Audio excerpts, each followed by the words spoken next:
AP ప్రభుత్వం కీలక నిర్ణయాల దిశగా కసరత్తు చేస్తోంది. ఫిబ్రవరి 6న ఏపీ మంత్రివర్గ సమావేశం జరగనుంది. ఈ భేటీలో ఎన్నికల హామీలతో పాటుగా పాలనా పరంగా కొత్త నిర్ణయాలకు ఆమోదముద్ర వేయనున్నారు. ఈ భేటీలో ముఖ్యమంత్రి చంద్రబాబు దావోస్ పర్యటనతో పాటుగా ఏపీలో పెట్టుబడులపై జరిగిన చర్చల గురించి వివరించే అవకాశం ఉంది.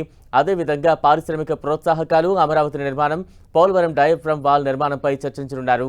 ఫిబ్రవరి 1న కేంద్ర ప్రభుత్వం ప్రవేశపెట్టే బడ్జెట్పై కూడా చర్చ జరిగే అవకాశం ఉంది. అలాగే ఏపీ బడ్జెట్, అసెంబ్లీ బడ్జెట్ సమావేశాల నిర్వహణపై నిర్ణయం తీసుకున్నారు. ఏపీలో వాట్సాప్ ద్వారా ప్రభుత్వ సేవలను అందుబాటులోకి తీసుకొచ్చే అంశానికి కేబినెట్ ఆమోదముద్ర వేయనుంది. ఈసారి సమావేశంలో ఉద్యోగుల అంశాలపై ప్రధానంగా చర్చించే అవకాశం ఉంది. ఉద్యోగులకు దాదాపు 26,000 కోట్ల మేర వివిధ చెల్లింపులు బకాయిలు ఉన్నాయి. అందులో కొంతమేర చెల్లించేందుకు ప్రభుత్వం తాజాగా నిర్ణయం తీసుకుంది. పెండింగ్ డిఏలపై ఈ సమావేశంలో చర్చించడంతో పాటు ఒక విడత చెల్లింపులకు ఆమోదించే అవకాశం ఉందని తెలుస్తోంది. అదేవిధంగా పీఆర్సీ ఏర్పాటుపై చర్చ ఉంటుందని భావిస్తున్నారు. రైతు భరోసా నిధుల పెంపు ముహూర్తాన్ని ఈ భేటీలో ఖరారు చేయనున్నారు. ఈ పథకం కింద ఎంతమంది రైతులకు నిధులు జమ చేయాల్సి ఉంటుందని ఇప్పటికే లెక్కలు తేల్చింది.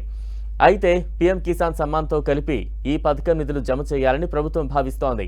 వచ్చే నెలలో అమలు చేసేందుకు సన్నాహాలు ప్రారంభించింది. అమ్మఒడి వచ్చే ఆర్థిక సంవత్సరంలో అమలు చేయనున్నారు.